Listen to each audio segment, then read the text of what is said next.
Praise lord. దేవునికి స్తుతి కలుగునుగాక. హల్లెలూయా. అందరూ చెప్దాం హల్లెలూయా. మరి దేవుని సంగమా ఈ యొక్క ఉదయకాల సమయం అందు ఇట్టి రీతిగా మరి కొద్ది నిమిషాలు మన ఆత్మీయ సంఘంలో ప్రభు యొక్క మాటలు వినడానికి, మీతో పంచుకొనడానికి ప్రభు నాకు ఇచ్చినటువంటి యొక్క అవకాశాన్ని బట్టి సర్వశక్తిమంతుడైనటువంటి ప్రభువుకి నేను కృతజ్ఞతాస్తుతులను తెలియజేస్తూ ఉన్నాను. దేవుని సంగమా, ఈరోజు మనందరికీ తెలుసు ఆగస్టు 15 అనగా భారతదేశానికి స్వాతంత్రం లభించినటువంటి రోజు. బ్రిటిష్ వారి దగ్గర నుంచి మనము స్వతంత్రాన్ని పొందుకున్నటువంటి రోజు. ఈ స్వతంత్రం కొరకు ఎంతోమంది దేశ నాయకులు ప్రయాసపడ్డారు. వారిలో అతి ప్రాముఖ్యముగా మరి మహాత్మా గాంధీ గారు ప్రయాసపడ్డారు. క్విట్ ఇండియా ఉద్యమం, ఉప్పు సత్యాగ్రహం లాంటి ద్వారా కార్యక్రమాల ద్వారా భారతదేశానికి చాలా స్వాతంత్రాన్ని తీసుకొని వచ్చారు. ఈ రోజున మనమందరం కూడా దేశం కొరకు ప్రార్థన చేయడానికి ఇక్కడికి వచ్చాం. మరి ఇటువంటి దేశం కొరకు ప్రార్థన చేయడం అవసరమా అని కనుక మీరు అనుకున్నట్లయితే ఒక మాటను చూద్దాం. 1 తిమోతి పత్రిక 2వ అధ్యాయము 2వ వచనంలో ప్రభువు ఇటు రీతిగా సెలవిస్తూ ఉన్నారు. రాజుల కొరకును అధికారులందరి కొరకును విజ్ఞాపనలను ప్రార్థనలను యాచనలను చేయవలని హెచ్చరించుచున్నాను. ఇటువంటి ఒక ప్రార్థన దేశం కొరకు ప్రార్థన చేయడం అవసరమా, చేయాలా, ఒక ప్రత్యేకమైన రోజు దానికి కావాలా అని కనుక మీరు ఆలోచించినట్లయితే ఆ ఆలోచనకు దేవుడు ఒక హెచ్చరికనిస్తున్నాడు. హెచ్చరిక ప్రతిమానటం లేదు, ఆయన హెచ్చరిక ఇస్తున్నాడు. ఏమంటున్నాడంటే 2వ అధ్యాయం 2వ వచనం, భారతదేశంలో ఉన్నటువంటి మనము రాజుల కొరకు ప్రార్థన చేయాలంటాడు. అధికారుల కొరకును విజ్ఞాపనలను ప్రార్థనలను యాచనలను కృతజ్ఞతాస్తుతులు చేయాలని నేను మీకు హెచ్చరిస్తున్నాను. పిల్లల్ని మనం చాలాసార్లు ఏదైనా నచ్చని పని చేస్తే హెచ్చరిస్తూ ఉంటాం. దేవుడు కూడా మనకి హెచ్చరిస్తున్నాడు. ఒక దినమును మీరు ఏర్పరిచి మీ రాజుల కొరకు ప్రార్థన చేయండి. మీ పైన అధికారులు ఎవరైతే ఉన్నారో వారందరి కొరకు కూడాను మనము విజ్ఞాపన చేసేటటువంటి వారిగా ఉండాలి అని దేవుని వాక్యం అంటుంది. స్తోత్రం, హల్లెలూయా. ప్రసంగి గ్రంథంలో కూడాను 5వ అధ్యాయం 9వ వచనంలో కూడా దేశముల గురించి దేవుడు ఒక మాట మాట్లాడుతున్నాడు. ఏ దేశములో అయితే రాజు భూమి విషయమై శ్రద్ధ పుచ్చుకొనునో ఆ దేశమునకు సర్వ విషయముల యందు మేలు కలుగును. ఏ దేశంలో అయితే రాజు భూమి విషయమై శ్రద్ధ పుచ్చుకుంటాడో ఆ దేశానికి మేలు. మన భారతదేశంలో ఉన్నటువంటి అధికారులు మన దేశ విషయంలో శ్రద్ధ పుచ్చుకుంటే మన దేశానికి మేలు. కాబట్టి వారు మన దేశ విషయంలో శ్రద్ధ పుచ్చుకొనలాగున, ఏ విషయంలో అశ్రద్ధగా ఉన్నారో ఆ విషయంలో తిరిగి శ్రద్ధ కొనసాగించలాగున అటువంటి వారి కొరకు మనం అందరం కూడాను ప్రార్థన చేయాలి అంటారు. ఎంతో మంది ప్రార్థన చేస్తున్నారు. నేను ప్రార్థన చేస్తే ఏముంటుందిలే అని అనుకుంటారేమో కొందరు. ఆ విషయాన్ని కూడా ప్రభు చాలా చక్కగా చెప్తారు. 2వ సమూయేలు గ్రంథము 24వ అధ్యాయము 25వ వచనాన్ని కూడా మనం చదువుతాము. తర్వాత మన ప్రాముఖ్యమైనటువంటి లేఖనాల్లోనికి ప్రవేశిద్దాం. 2వ సమూయేలు గ్రంథం 24వ అధ్యాయము 25వ వచనంలో మనము దేశము కొరకును శ్రద్ధ కలిగి ప్రార్థించినట్లయితే కనుక ప్రభు అంటాడు కదా, యెహోవా దేశము కొరకు చేయబడిన విజ్ఞాపనలను ఆలకింపగా ఆ తెగులు ఆగిపోయి విడిచిపోయెను. స్తోత్రం, హల్లెలూయా.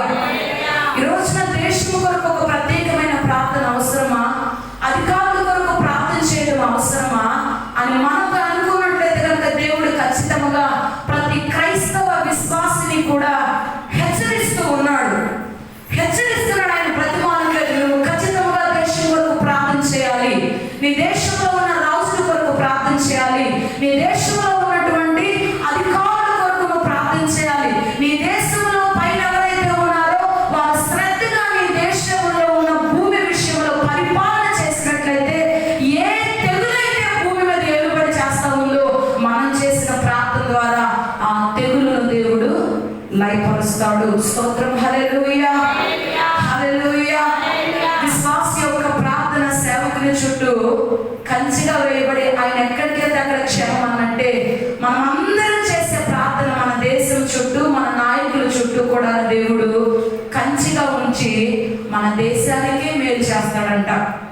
కాబట్టి ఇటువంటి ఒక రోజు ప్రతి క్రైస్తవ విశ్వాసికి కూడా అవసరం. ఖచ్చితంగా ఇటువంటి ఒక రోజును మనం ఏర్పరచుకోవాలి. మన దేశం కొరకు, మన అధికారుల కొరకు మనం ప్రార్థించాలి. మన భూమి కొరకు కూడా మనము ప్రార్థించినట్లయితే తెగులును దేవుడు దూరపరుస్తాడు. ఇక స్వాతంత్రము అనేది 1947 సంవత్సరంలో భారతదేశానికి స్వాతంత్రం వచ్చింది. ఇదే రోజున మరి ఇదే రోజు అనేక దేశాలు కూడా స్వతంత్రులుగా మార్చబడ్డారు. మన కొరకు ప్రయాసపడినటువంటి అధికారులు పొలిటికల్ ఇండిపెండెన్స్ తీసుకొచ్చారు. రాజకీయ పరమైనటువంటి స్వతంత్రం అంటే మన మీద ఆంగ్లేయులు బ్రిటిష్ వారి యొక్క పెత్తనం లేకుండా మనమే ఒక అధికారులను నిలబెట్టుకొని మనమే ఒక అధికారాన్ని ఏర్పాటు చేసుకొని అందులో కొనసాగుతున్నాం. దేని కొరకు ఈ స్వతంత్రం అంటే భారతదేశం కొరకు. భారతదేశం కొరకు స్వతంత్ర యోధులు పోరాడారు. ఇప్పుడు ఆత్మీయమైనటువంటి స్వతంత్రం మనిషికి కావాలి.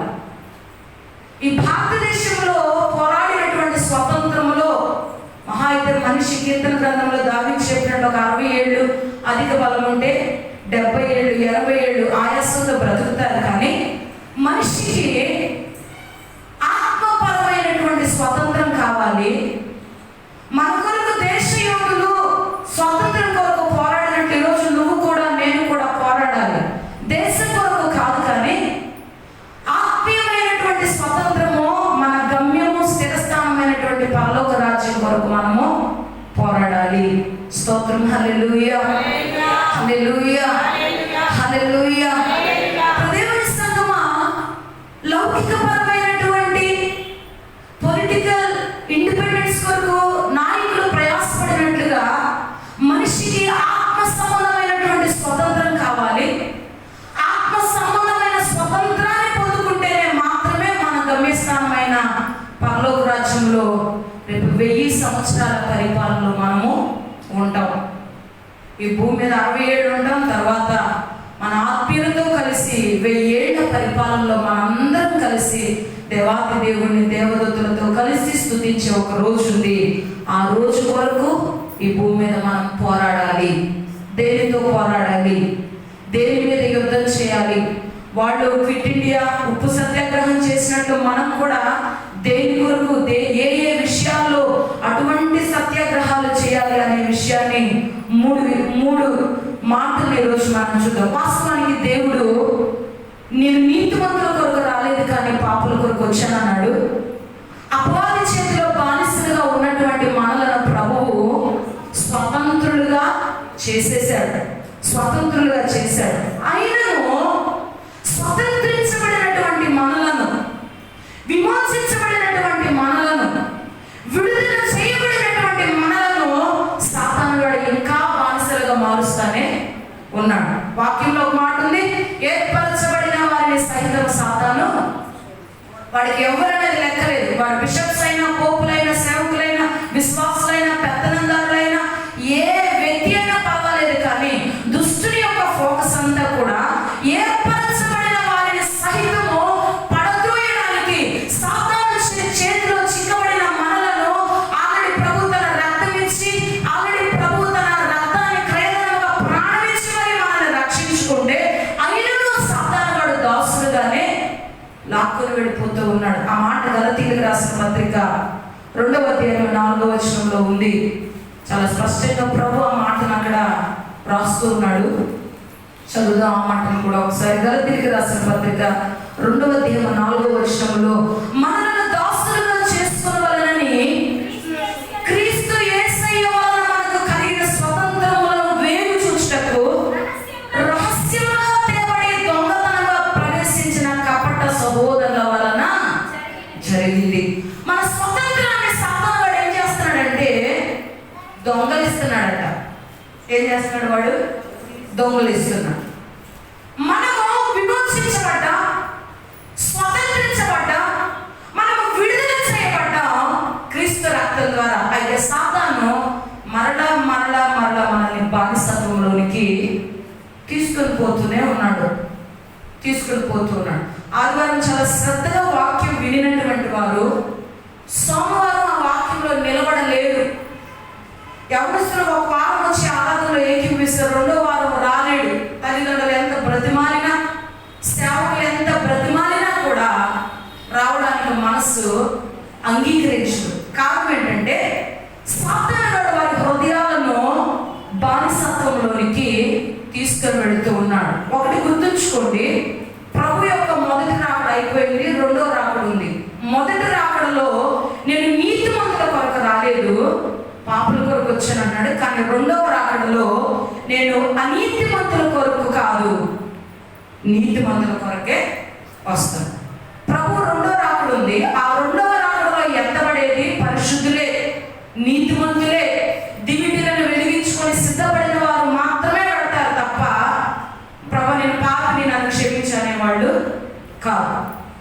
నువ్వు ఆల్రెడీ క్రీస్తు యొక్క రక్తంతో విమోచించబడ్డా. అయితే సాతానుడట స్వతంత్రమైనటువంటి మనలను రహస్యంగా కొందరు కపట సహోదరుల వలన, కపట సహోదరుల వలన ఆ స్వతంత్రాన్ని దొంగిలించి మరలా మనల్ని సాతానుగాడికి బానిసలుగా చేసుకుంటున్నాడు. ఆ బానిసత్వం నుంచి బయటకు రావడానికి ఈరోజు మనము పోరాడాలి, ఉప్పు సత్యాగ్రహాలు చేయాలి, క్విట్ ఇండియాలు చేయాలి. ఇలాంటి బోల్డ్ అనే ప్రయాసాలు మనం కూడా చేయాలి. అయితే ఏ ఏ విషయాల్లో మనం అటువంటి ఉద్యమాన్ని చేయాలి?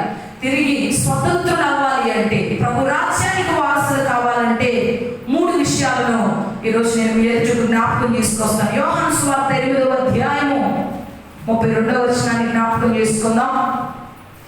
యోహాను రాసినటువంటి సువార్త 8వ అధ్యాయము 32వ వచనాన్ని కనుక మనము జ్ఞాపకం చేసుకున్నట్లయితే, సత్యమును గ్రహించుడి, అప్పుడు సత్యము మిమ్ములను స్వతంత్రులుగా చేయును. చాలండి. 3 విషయాలు. బానిసత్వములో విమోచించబడిన మనలను సాతాను బానిసలుగా చేశాడు. కపట సహోదరుల వలన, కపట సహోదరుల వలన తిరిగి దానిలో నుంచి మనం స్వతంత్రించబడాలి అంటే మన పోరాటం ఏ ఏ విషయాల్లో అంటే, సత్యమును గ్రహించుడి, సత్యం మిమ్మల్ని స్వతంత్రులుగా చేయును. సత్యం ఏంటో తెలుసుకోవాలి. సత్యం మనల్ని స్వతంత్రతలోనికి నడిపించింది. ఏంటి సత్యం? ఏది నిజం? ప్రభు వాక్యం అంటుందండి, నేనే మార్గమును, నేనే సత్యమును, నేనే జీవము. యోహాను సువార్తలో భక్తుడైన యోహాను ద్వారా ప్రభు అంటారు, నువ్వు స్వతంత్రించబడాలి అంటే, సాతాను చేతిలో బానిసత్వంలో ఉన్న నీకు విడుదల కావాలి అంటే నువ్వేం చేయాలంటే ఫస్ట్ సత్యాన్ని గ్రహించు. ఆ సత్యమే నిన్ను స్వతంత్రతలోనికి నడిపించింది. సత్యం ఏంటి అంటే యేసుక్రీస్తు అన్నాడు, నేనే మార్గాన్ని, సత్యాన్ని, జీవాన్ని. కానీ సత్యాన్ని గ్రహించడం అంతా తేలిగ్గా అయితే మనము గ్రహించరు. యేసుక్రీస్తు ప్రభువు, యెహోవా దేవుడు ఆది పురుషుడైనటువంటి ఆదామును సృష్టించినప్పుడు ఒక సత్యం చెప్పాడు. ఆదాము, ఈ తోటలో ఉన్న ప్రతి ఫలాన్ని నువ్వు తినొచ్చు, కానీ ఇది మాత్రం తినొద్దు, తింటే నిశ్చయంగా చచ్చిపోతావు. ఇది మాత్రం సత్యం, వాస్తవం, నిజాన్ని అక్కడ దేవుడు చెప్పాడు. అదే టైంకి దేవుని కార్యం ఎక్కడ జరుగుతుందో సాతాను కూడా తన కార్యాలను అక్కడ చేస్తాడు. దేవుడు మాట్లాడినటువంటి స్థలాలలో సాతాను నాడు కూడా గలిబిలి మాటలు మాట్లాడుతూ ఉంటాడు. భోజనంలో శిష్యులతో ప్రభువు కూర్చున్నాడు, ప్రభువు పక్కనే ఉన్నాడు ఇస్కరియోతు యోధ. అయినా సాతాను తన హృదయంలోనికి ప్రవేశించడానికి లేఖనాలు చెప్తున్నాయి. యెహోవా దేవుడు ఆదాముతో చెప్తున్నాడు,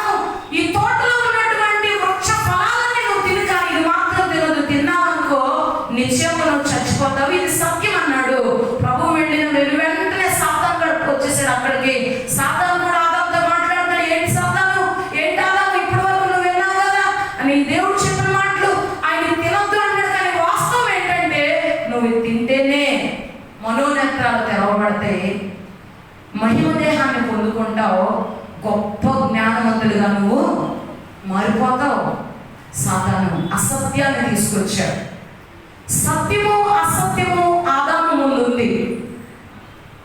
సత్యము అసత్యము ఆదాము ముందు ఉంచబడింది. ఏది కావాలో నేడు మీరు కోరుకొనడి అంటాడు దేవుడు. చాయిస్ ఎవరిదండి? నువ్వు ఏది కోరుకుంటే దేవుడు నీకు అది ఇస్తాడు. నీకు మేలు కావాలా, కీడు కావాలా, సత్యం కావాలా, అసత్యం కావాలా, జీవం కావాలా, మరణం కావాలో కోరుకోవాల్సింది ఎవరు అంటే మనము. అందుకే ప్రభు అంటాడు, నువ్వు భూమి మీద దేన్ని బంధిస్తావో పరలోకంలో నేను దాన్ని బంధిస్తా. నీ ఇష్టం. నువ్వు భూమి మీద దేన్ని విప్పుతావో పరలోకంలో నేను దానిని విప్పుతానంటారు. ఆదాము ఎదుట కూడా దేవుడు సత్యం ఉంచాడు.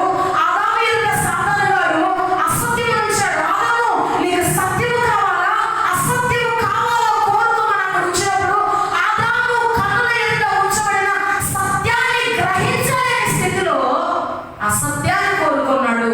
అసత్యము ద్వారా మరణము అనే పాత్ర మానవ జీవితంలోకి వచ్చేసింది.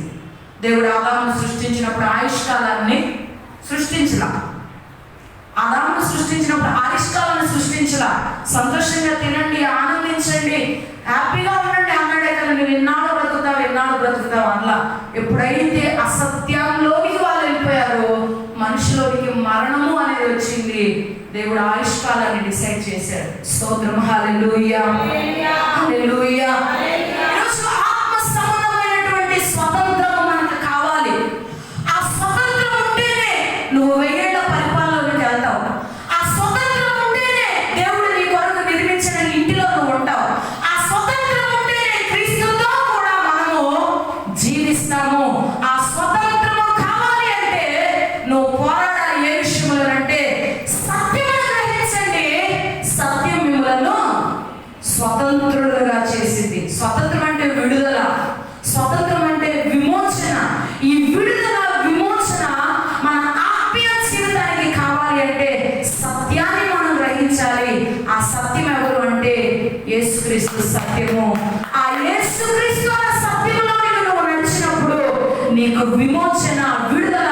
దేనిలో నువ్వు బంధించబడి ఉన్నావో, దేనిలో నువ్వు కట్టబడి ఉన్నావో, దేనిలో నుంచి బయటకు రాలేని స్థితిలో ఉన్నావో నువ్వు గ్రహిస్తే చాలు, ప్రభు దానిలో నుంచి నిన్ను బయటికి తీసుకొస్తాడు. బైబిల్లో ఒక స్త్రీని మనం చూస్తాము. 12 సంవత్సరాలుగా రక్తస్రావ రోగంతో ఉంది. సత్యం తెలియక ఆ డాక్టర్ దగ్గరికి ఈ డాక్టర్ దగ్గరికి వెళ్ళింది. సత్యం తెలియక ఆ తాయెత్తులు ఈ తాయెత్తులు అనుకుంది. సత్యం తెలియక లక్షల కొద్ది డబ్బును వ్యయపరుచుకుంది. చివరికి సత్యం తెలిసింది. ఊర్లో ఉన్న వాళ్ళందరూ నజరేయుడైన యేసు గుడ్డివాని కన్నులు తెరవ చేశాడు. నజరేయుడైనటువంటి యేసు శతాధిపతి యొక్క పనివాడిని బాగు చేశాడు. నజరేయుడైనటువంటి యేసు 5 రొట్టెలు 2 చేపలను 5,000 మందికి పెట్టాడు అని ప్రజలందరూ మాట్లాడుకుంటుంటే ఆ మాటలు ఈ రక్తస్రావ రోగం కలిగిన స్త్రీ దగ్గరకు వచ్చాయి. అప్పటి వరకు అసత్యములో ఉన్నటువంటి ఆ స్త్రీ అప్పుడు సత్యాన్ని తెలుసుకుంది. నేను ఎలాగైనా ప్రభు దగ్గరకు వెళ్ళాలి, ఆయన చూడాలి, ఆయనతో మాట్లాడాలి, ఆయన నన్ను పట్టుకోవాలి అనుకుంది. కానీ కొన్ని వందల జన సమూహం ప్రభు చుట్టూ ఉండటంతో ఆమె వెళ్ళలేకపోయింది. అయినా సత్యాన్ని గ్రహించిన తన మనసు వెనక్కి వెళ్ళాలని అయితే ప్రేరేపించక చాలా మంది మందిరానికి వచ్చి ఆగిపోతుంటారు, మందిరానికి వచ్చి వెళ్ళు తిరుగుతూ ఉంటారు. సత్యాన్ని కనుక నువ్వు గ్రహిస్తే నీ పాదాలు ముందుకెళ్తే కానీ వెనక్కి అయితే వెళ్ళవమ్మా. నువ్వు సత్యాన్ని గ్రహిస్తే ప్రభువు మహిమను చూచేంత వరకు, ప్రభువులో స్థిరపడేంత వరకు, ప్రభువుతో కలిసి జీవించేంత వరకు కూడా మనం ముందుకు సాగుతావు తప్ప వెనక్కి సాగుతావు. రక్తస్రావ రోగం కలిగిన స్త్రీ సత్యాన్ని గ్రహించింది. యేసు మాత్రమే నన్ను స్వస్థపరుస్తాడు, యేసు దగ్గర నాకు విడుదల ఉంది, యేసు దగ్గర నాకు విమోచన ఉంది అని గ్రహించింది. కాబట్టి అంతమంది ప్రజలున్న స్త్రీ బయటకు రాకూడదని తెలిసిన, స్త్రీ పురుషుల దగ్గర నిలబడకూడదని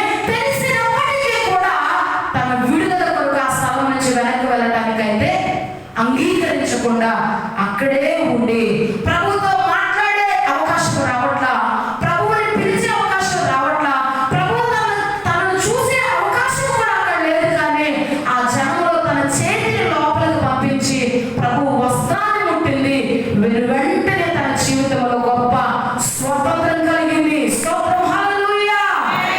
చదవండి కదా, హల్లెలూయా, హల్లెలూయా. వ్యర్థమైనటువంటి వాటి కొరకు ప్రయాసపడుతూ తెగిస్తూ పరుగులాడుతున్నటువంటి నీ జీవితంలో స్థిర నివాసమైనటువంటి నీ గమ్యస్థానమైన పరలోక రాజ్యానికి వెళ్ళడానికి కూడా నువ్వు పోరాడాలి. ఆ పోరాటం ఏ విషయంలో నువ్వు కలిగి ఉండాలి అంటే సత్యాన్ని గ్రహించు. ఆ సత్యమే నిన్ను విడుదల చేసింది, విమోచించింది.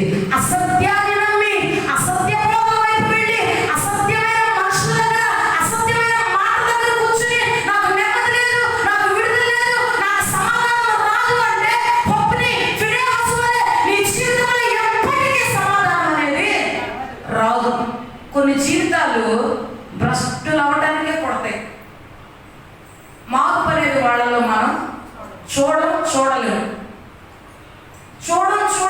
ఎందుకంటే ఇంకంతే పొప్పి ఫిడేమస్ సేవకుల పిల్లలే. ఏంటి అంత గొప్ప సేవకుడు అండి, గొప్ప సేవకుడు. అలాంటి పిల్లలు చనిపోయారు. సత్యాన్ని గ్రహించలేదు వాళ్ళు, సత్యాన్ని గ్రహించారు. దేవుని సంగమా, ఈ రోజున ఆత్మ సంబంధమైన స్వతంత్రం ఆత్మీయులకు కావాలి. మనందరం ఆత్మీయులమే కదండి.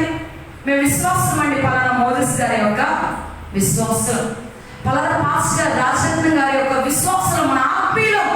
ఈరోజు మనకి ఆత్మ స్వతంత్రం కావాలి. దేశం కొరకు ప్రార్థించి, దేశ నాయకుల కొరకు ప్రార్థించి, దేశంలో ఉన్న భూమి క్షేమంగా ఉండాలని ప్రార్థించి తెగులు తప్పిస్తాడు, మంచిదే. కానీ నీ కుటుంబానికి ఉన్నటువంటి తెగులు, నీ ఆత్మీయ జీవితానికి ఉన్నటువంటి తెగులు, ఆ తెగులు పోవాలి అంటే నువ్వు పోరాడాలి. ఆత్మ సంబంధమైన పోరాటం చేయాలి. స్వతంత్రం కొరకు పోరాడాలి. ఆ పోరాటంలో మొదటి పెట్టి ఏంటంటే సత్యాన్ని గ్రహించండి. సత్యం మిమ్మల్ని స్వతంత్రులుగా చేసింది.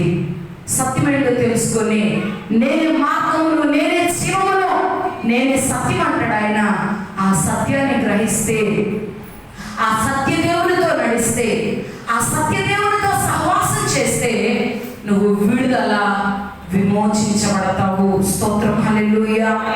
చదవమందరం హల్లెలూయా. రెండో విషయాన్ని చూద్దామండి. 2 కొరింథీయులకు రాసిన పత్రిక 3వ అధ్యాయము 17వ వచనాన్ని చదువుకుందాం. 2 కొరింథీయులకు రాసిన పత్రిక 3వ అధ్యాయము 17వ వచనాన్ని చదివితే, ప్రభు యొక్క ఆత్మ ఎక్కడుండునో అక్కడ స్వాతంత్ర్యముండును. స్తోత్రం, హల్లెలూయా, హల్లెలూయా. ప్రభువు ఆత్మ ఎక్కడుండితో అక్కడ ఏముంటదంటండి? స్వతంత్రం ఉండిద్ది, విడుదల ఉండిద్ది, విమోచన ఉండిద్ది. దేవుని ఆత్మ ఉన్న చోట మాత్రమే స్వతంత్రం. దేవుని వాక్యం చాలా స్పష్టంగా అంటుంది, ఆత్మ లేనివాడు నావాడు కాదు.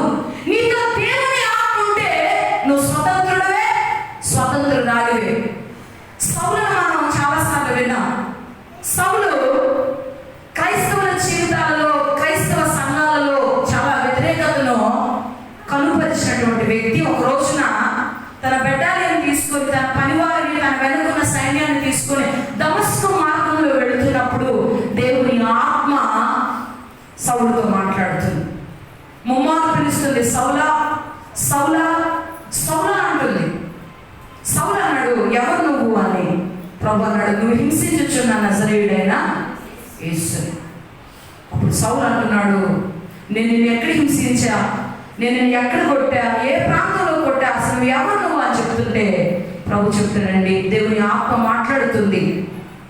మధ్యాకాశంలో, ఆకాశంలోంచి దేవుని ఆత్మ అతనితో మాట్లాడుతున్నప్పుడు అక్కడికక్కడే ఆ వెలుగును చూడలేక పడిపోయాడు. తన కన్నులు కనపడట్లేదు, చెవులు మాత్రం వినబడుతుంది. ఆ వినబడుతున్న చెవులతోనే దేవునితో మాట్లాడుతూ ఉన్నాడు, దేవుని ఆత్మతో మాట్లాడుతూ ఉన్నాడు. నువ్వు హింసించుచున్నటువంటి నజరేయుడైన యేసుని అన్నప్పుడు ఆత్మ మాట్లాడినటువంటి మాటలకి సౌలు యొక్క జీవితం మారిపోయింది. సౌలు యొక్క హృదయం చెలించిపోయింది. సౌలు యొక్క స్థితిగతులు ఏదైతే ఉన్నాయో మార్చుకోవడానికి తనను సిద్ధపరుచుకున్నాడు. అప్పుడు చెప్తున్నాడు, దేవుని ఆత్మ మాట్లాడుతుంది, కనబడుతున్నటువంటి ఆ స్థలానికి నువ్వు వెళ్ళి నువ్వు బాప్తిజం తీసుకోమని చెప్పినప్పుడు వెంటనే కన్నులు కనబడకపోయినా తన వెనుక ఉన్నటువంటి మనుషుల సహకారం తీసుకొని ఆ ప్రాంతంలోనికి, ఆ స్థలంలోనికి వెళ్ళి ఆత్మ ద్వారా వినబడిన మాటల ద్వారా తన జీవితాన్ని మార్చుకొని తన పాపంలో నుంచి, తన శాపంలో నుంచి, తన వ్యతిరేకతలో నుంచి విడుదల, విమోచన, గొప్ప స్వతంత్రాన్ని సంపాదించుకున్నాడు. సౌలు పౌలుగా మార్చబడ్డాడు. దేవునికి స్తోత్రం. హల్లెలూయా. చక్కగా హల్లెలూయా, హల్లెలూయా. దేవుని యొక్క ఆత్మ ఎక్కడ ఉండదో అక్కడ స్వతంత్రం ఉండదు. ఈ రోజు నీ కుటుంబంలో స్వతంత్రం లేక బాధించబడుతున్నట్లయితే, విమర్శించబడుతున్నట్లయితే, విడుదల లేకపోయినట్లయితే కనుక ప్రభువా నీ ఆత్మ నాతో ఉండాలి, నీ ఆత్మ కుటుంబంలో ఉండాలి, నీ ఆత్మ కార్యములు నా జీవితంలో జరగాలి అని మనం ఈ రోజున ప్రత్యేకముగా ప్రార్థన చేయాలి. దేవుని ఆత్మ ఎక్కడుంటే అక్కడ స్వాతంత్రం ఉంది. దేవుని ఆత్మ నీతో ఉందా? దేవుని ఆత్మ నీ కుటుంబంలో ఉందా? దేవుని ద్వారా ఆత్మ కార్యాలను నీవు చూడగలుగుతున్నావా? ఆత్మ లేనివాడు నావాడు కాదు. ఆత్మతో, అందుకే ప్రభు చెప్తారండి, సమయ స్థితి అంటాడు, నన్ను ఆరాధించువారు ఆత్మతో సత్యముతో ఆరాధించాలి.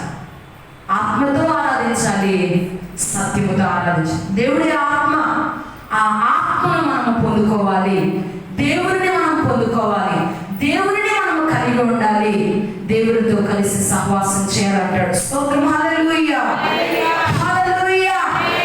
స్వతంత్రులుగా మనం మారాలి అంటే ఒకటి, సత్యాన్ని గ్రహించాలి. సత్యం మనల్ని స్వతంత్రులుగా చేసింది. రెండు, మనం స్వతంత్రులు అవ్వాలి అంటే ఏమంటాడండి? దేవుని ఆత్మను మనం పొందుకోవాలి.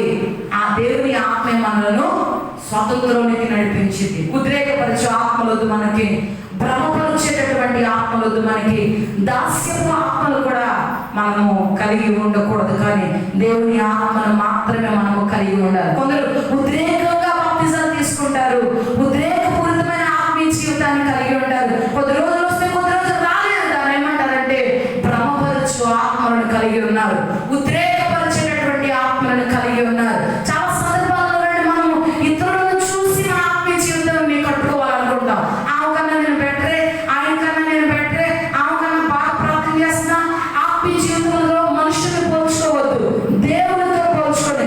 దేవుడు నా కొరకు ఎంత ప్రయాసపడ్డాడు కదా, మరి నేను ఎలా ఉండాలి, ఎలా ఉండాలి, ఎలా కట్టుకోవాలంటూ ప్రభువుని పోల్చుకొని, ప్రభువు ఆత్మను పొందుకొని నడవాలి అంటాడు. మూడో విషయాన్ని చూద్దాం. గలతీయులకు రాసిన పత్రిక,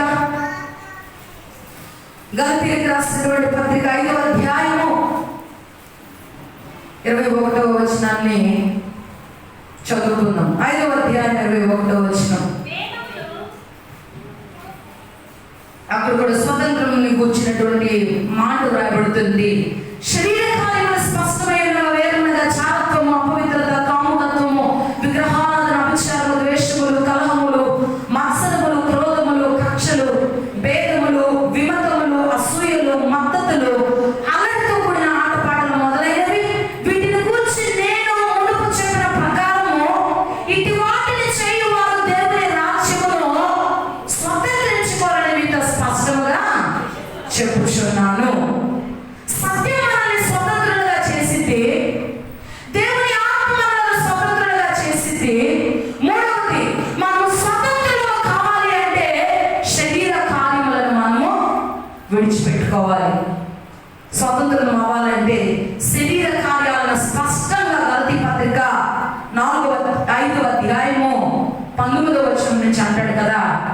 మరి శరీర కార్యములు చారత్వాన్ని, అపవిత్రతను, కాముకత్వమును, విగ్రహారాధన, అభిచారము, ద్వేషాన్ని, కలహాలను, మత్సరములను, క్రోధములను, తర్వాత కక్షలు, భేదాలు, విమతలు, అసూయలు, మద్దతులు, అల్లరితో కూడిన ఆటపాటలు, ఇవేమీ లేకుండా మనలను మనము పరిశుద్ధతలో కాపాడుకోవాలి. ఎందుకంటే ప్రభు యొక్క రెండవ రాకడ పరిశుద్ధుల కొరకు వస్తున్నాడు, కానీ పాపుల కొరకు అయితే రావట్లేదు. ఎఫెసీ పత్రికలో ప్రభు చెప్తారండి, మీ పరిశుద్ధతను సంపూర్ణం చేసుకోండి. దేవుడు మనల్ని పరిశుద్ధులుగా చేశాడు. నేను పరిశుద్ధులను కనుక మీరు పరిశుద్ధులై ఉండండి.